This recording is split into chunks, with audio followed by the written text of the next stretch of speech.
Did you know the story of Boaz and Ruth actually teaches business owners how to obtain capital, how to obtain funding from banks and investors? Now, most of us have heard the story of Boaz and Ruth, and it's usually described as like this typical love story.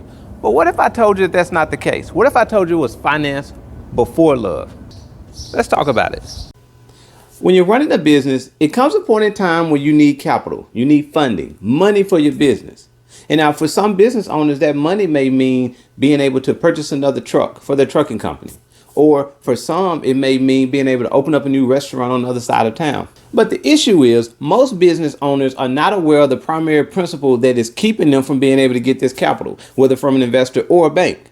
It is a principle I like to call R&R. And no, I do not mean rest and relaxation. I mean return and relationship. Yes, return and relationship is the primary principle that keeps so many business owners from obtaining capital from banks and investors. So to understand this principle, I'm going to reference a familiar story in the Bible, the story of Boaz and Ruth. Now, this story gets referenced a lot, especially by the ladies who are looking for their Boaz. But this story actually explains to us this principle of return and relationship. Picking up in the story, quick reference points. Ruth is the widowed daughter-in-law of Naomi. Yes, Ruth was married to Naomi's son who passed away, and Naomi's husband also passed away. So they end up traveling back to Bethlehem, which is Naomi's hometown, during the time of harvest. Now, I bring up the time of harvest, which is very important. And here's why. During that time period, the number one business was farming. Yes, agriculture. All right. So if you were looking to be able to build wealth, the way to do so was typically through farming. So harvest, we know, is a time in which you're able to gather. That means that you have invested and put seeds in the ground. And now during harvest time, you're able to receive your return. And as a farmer, the size of your return is generally determined by the amount of land that you have. Therefore, for this story, I look at farmers as being investors because they understand the idea of investing, putting seeds in the ground, tending to it with the hope of being able to receive a return in time. So Naomi and Ruth traveling back to Bethlehem during this time, the time of harvest, means that there was return available. There was fruit. There was resources available.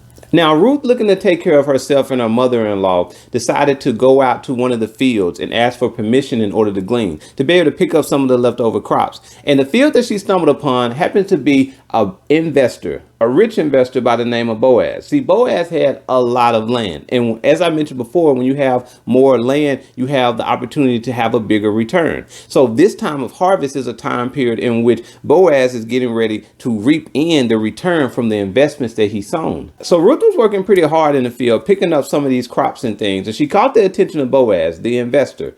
And as he began to learn her reason for doing so, trying to take care of herself and her mother-in-law and how pleasant she was, he said, let me give you some extra grain. So he gave her some of his return. And so when Ruth went home and told her mother-in-law, Naomi, what happened, Naomi said, I must put you in relationship with this investor where provision is.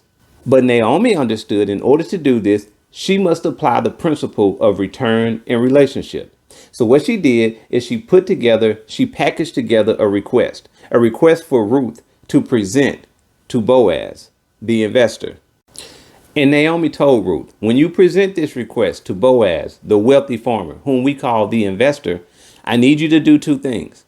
The first thing I need you to do is to present yourself well. Get yourself together. Make sure that you are presentable. I need you to present yourself well. Now, I want to take this moment in order to give an example for the business owners and the entrepreneurs out there. When you're looking to be able to get capital for your business, you also want to present yourself well. The look matters. The appearance matters as well. I'm not saying that's the only thing that makes it happen for you to be able to get the capital, but you do need to be aware, all right, because you're representing yourself, but you're also representing your business.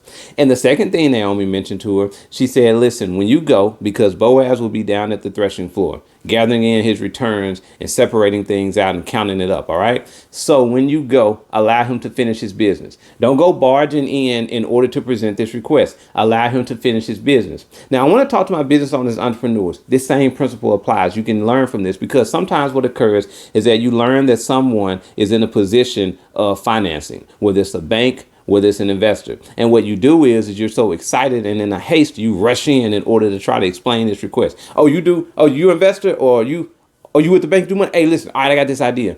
And you aren't presenting yourself well because you may not be as prepared. And the second thing is that you weren't ensuring that they were prepared in order to listen to whatever your request is. So in a haste, you barge in and you interrupt them in order to try to explain and get into your request. When you do that, you're likely to get a no because you're not going to have their attention. You want to make sure that you allow that investor, allow that bank to be able to finish the work. Don't go barge in. If it takes scheduling a meeting, allow the meeting to be scheduled. So Ruth went to the threshing floor where Boaz was, and she did those two things Naomi mentioned. She presented herself well, but then she also allowed him to finish his business. And when he noticed her, she presented the request. So Boaz listened to her request, and when she was done, he honored her for bringing it to him. He even brought up the fact of her character. He said, "You're known around town for not only being hardworking, but being a faithful woman." So as a business owner, as an entrepreneur, can the same be said about you around town? That you honor what you say you're going to do. If you have vendors whom you receive supplies from or inventory, do you ensure that you make the payments to them? Around town, is your business known for doing what they say they're going to do? If you provide a service, do you make sure that you complete the service that you agreed to provide? For my business owners, do you help ensure that you pay your employees and pay them on time? So what is your word around town? Do you have the right character to go along with the request that you're asking for? So Boaz says, "Thank you for bringing this opportunity to me. Now, I'm very interested. However, there is another investor, another farmer that has the right of first refusal. In this story, he's known as the guardian redeemer whom takes precedent over Boaz." So for investor purposes, what it means is that I would like to do this deal, but this type of deal is in the area of someone else. So I have to allow them the opportunity to look at it and to say yes to the deal. Now, if they don't say yes, then I'm going to take it. Now, this request was packaged pretty nice, and we learned the details of this request the next morning when went to the town gate, when Boaz went to the town gate in order to meet with the investor who has the right of first refusal. So this is a request. Boaz explains it. He says, "Naomi is providing you an opportunity to increase your return by increasing the amount of land that you have. She is selling the land that was owned by her and her husband. And by having more land, we know that it increases your return because the more land you have, the more return you can receive." Now, with this return comes relationship with her daughter-in-law, Ruth. Now, that investor understanding this principle of return and relationship, he mentioned, "The return sounds good, but right now I'm not able to be in relationship. So I tell you what, Boaz, you can take this deal." And now Boaz, being the astute investor that he was, he understood that return and relationship goes together. And so he said, "I'm going to take advantage of this opportunity to be able to have return, but also the relationship that comes along with it." Now, that's the story of Ruth and Boaz. And I bring this story up because some of my business owners, my entrepreneurs, you're denied for capital. You've been told no. You've been told no for your funding request, for your capital request. And I want to explain what no means. What no typically means is no to relationship. It's that financial institution or an investor is saying, "I don't want to get into this kind of relationship with you." And that's what they're saying. Now, part of the reason why you get told no for the relationship is because did you lead with return? If Naomi just wanting Ruth to be able to be in relationship with Boaz and she just led with relationship, what was in it for Ruth? The question could be posed, would the story turn out the same way? The same way when you take a look as a business owner and you're looking to get with an investor or get with the bank in order to get capital, what you should do instead is apply this principle that Naomi did. You want to lead with return. You want to let that investor, let that bank know what is in it for them.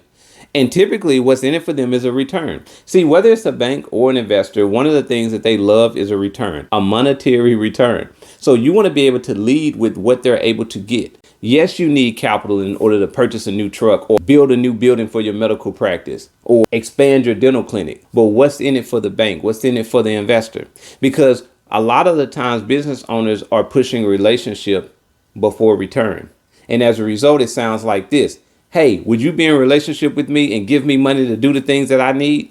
See, that sounds one-sided. Even if you were looking to be in a relationship with a person and the only thing they mention is what you can do for them, you would not want to be in a relationship with them. So a lot of the times when you get told no or denied, what it's saying is that I don't want to be in that kind of relationship with you. However, if you can change that around and say, listen, what I have for you is an opportunity of return. Right now, the current rates, as we state now, prime is almost 8%. Okay. And so you may say, listen, I have a return for you that is 1% above prime right now. And with this return, it's going to allow you to be able to increase your net interest margin. You're going to be able to increase your net interest margin. So now we're speaking in the form of the monetary returns that banks or investors are very interested in. And now that you have their attention with it, you begin to go through the steps of proving to them how you're going to be able to generate this return for them.